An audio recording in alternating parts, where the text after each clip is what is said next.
Good afternoon. This is Woody Collins with Congo Helping Hands, and we're here for another day of talking about the Congo. And we have two important subjects that actually dovetail together, and they are mobile phones and drones used for health. And we would like to kind of show you the linkage that will come about when you look at things like that. But I'd like to welcome everybody and hope you're having a fantastic week. And so let's get started. Okay, when I first went to the Congo in 1998, there was no such thing as cell phones, even though we had started implementing cell phones in the United States, and they were quite prevalent at the time, but there was no cell phones in the Congo. When I subsequently went back a couple more trips, I think it was on my third trip there in 2002, there were signs up for cell phones. They had cell phones in the capital city of Kinshasa. They did not have them in the interior, like at Kananga, which was a large city, and of course, they didn't have them out in the bush. So a year later, they had actually implemented cell phones in Kananga, but you still couldn't use them out to the bush. So at the hospital we were at, we were still using FM radios to contact people. And that's an interesting thing of using an FM radio.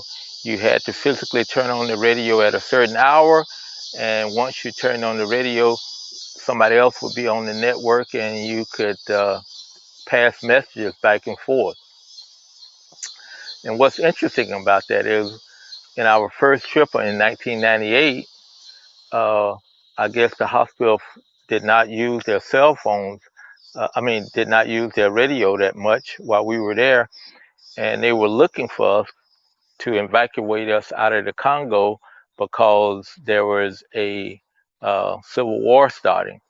And when we finally made it back to Kananga, even though they didn't have cell phones, there were more people on the network, and people said, "Hey, they've been trying to find y'all where y'all was at." So anyway, that's was the thing about. So, but now cell phones are really, really popular in the Congo. There is probably uh, achieving most people have. There's enough phones in the Congo for all 80 million people probably to have a phone because most people will have one or two phones, or maybe even three phones, depending on where you're at. Because there's in Kananga, there's about three major services. There is Vodacom, there is uh, Celltel, which is now Airtel, and then they also have Orange phones. Each one of those on their private network, and yes, you can call from one network to another. However, they charge you a much higher fee to call from one network to another.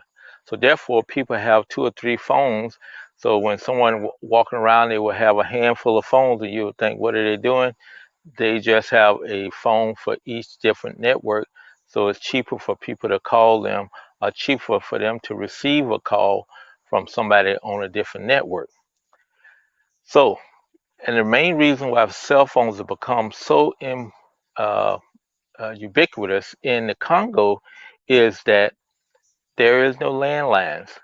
Most people would not even know what a desk phone looks like inside in the Congo. I've never seen one there. Uh, so they don't use them because they never had the opportunity to string up copper wiring from one place to another. And so, as we do here, we have one utility pole which has could have your cable network on it, can have your telephone network cables on it, and also can have bringing you electricity. So, since you don't have electricity there, and things, there is not a lot of telephone poles being used like we see here in the United States. So so they never implemented the old black telephones that we're used to back in the day. So they went directly, they skipped the landlines and went directly to cell phones. So how does that deal with drones? Well, in the bush, when you're out into some of these remote locations, the roads are very uh, bad shape. It may take you, typically for us to go about 100 miles, it took us about 10 hours to do that. So you're only traveling at 10 miles an hour. So you can imagine if you were in a situation where you needed to hurry up and get some medicine to someone, someone needed medicine, it would take you 10 to 12 hours to get that medicine to those people. So therefore, that's where drones are coming into place. There's drones that they're coming out for health.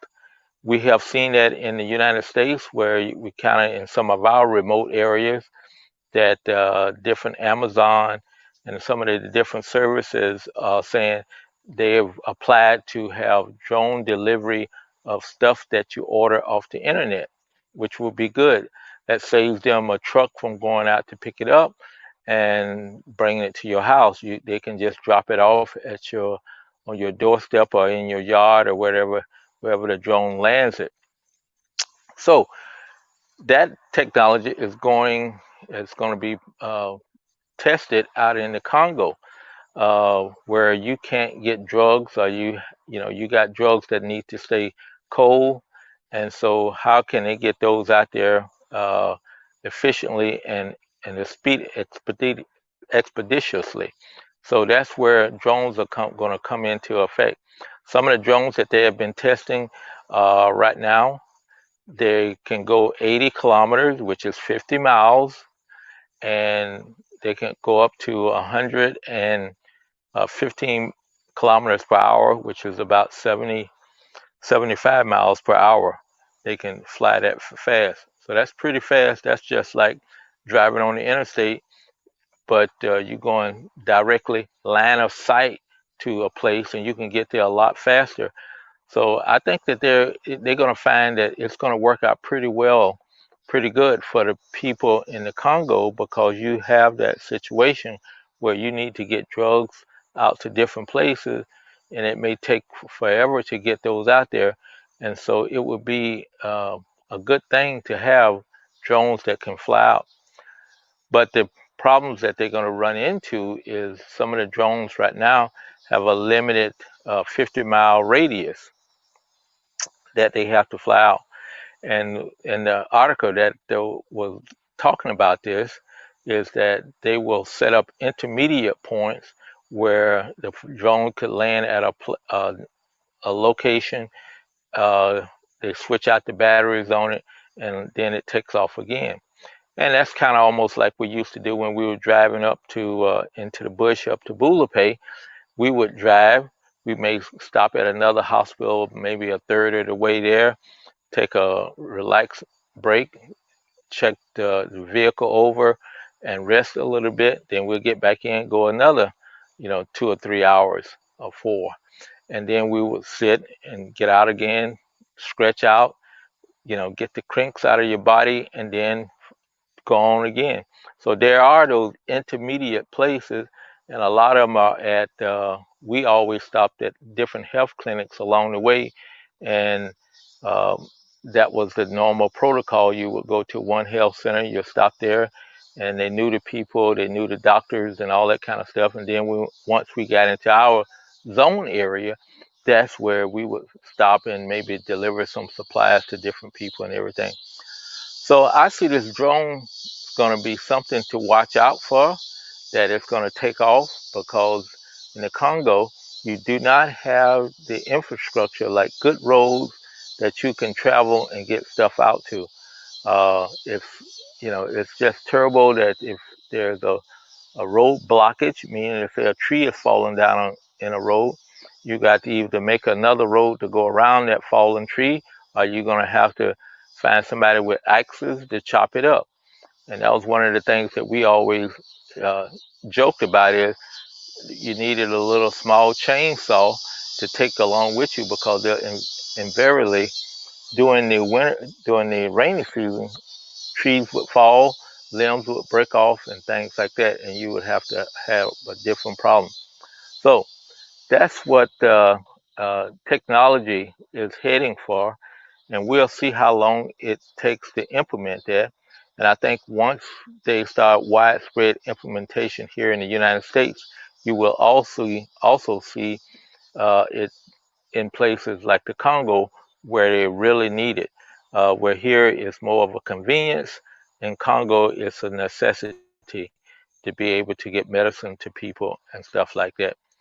So I thank you again for joining us, and we will talk again tomorrow at 3 o'clock with another hopefully interesting topic about what's going on in the Congo to give you a better idea of the life and and how people live in the Congo. Thank you again. This was Woody Collins with Congo Helping Hands, and I'm broadcasting from my yard. And some people have asked, you know, why am I always in the yard? Is because I want to kind of be under the conditions that I would be in Congo. A lot of the houses don't have electricity, or the electricity is not on, so you do a lot of things outside, like the ladies and everything. They cook outside, do everything because when it's light, and so we will be broadcasting in the daylight while it's over there, because at night you won't have any any picture, anything like that. So that's kind of some of those one of those the reason why you always see me out in the yard. So take care, be safe, and be blessed. And we'll see you tomorrow at 3 o'clock.